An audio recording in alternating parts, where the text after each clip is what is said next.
Inspector की आंखों में गुस्सा भरा था।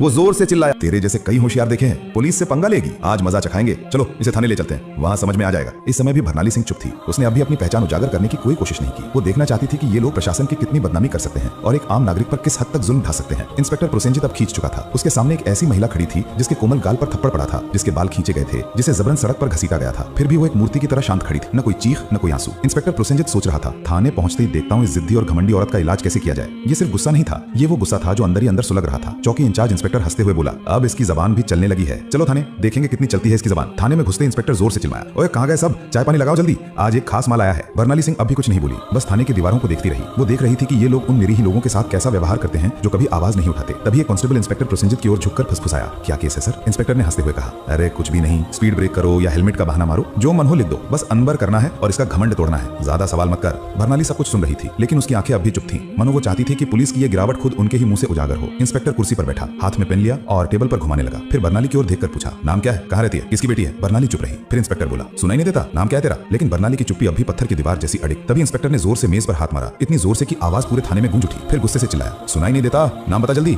बरनाली ने मुंह घुमाकर शांत स्वर में उत्तर दिया, जी सुमिता शर्मा। इंस्पेक्टर उसके चेहरे की ओर देखकर हंसते हुए बोला, हो बड़ी चालाक लड़की है तू, झूठ बोलने में तुझे खासा तजुर्बा है, लेकिन याद रख ज्यादा होशियारी महंगी पड़ती है, एक भी गलती की तो पछताने का मौका तक नहीं मिलेगा। फिर बरनाली सिंह को जबरदस्ती उस सड़ी हुई हवालात में डाल दिया गया जहां पहले से 2 कैदी मौजूद थे। उनमें से एक कैदी ने बरनाली की ओर देखते हुए पूछा,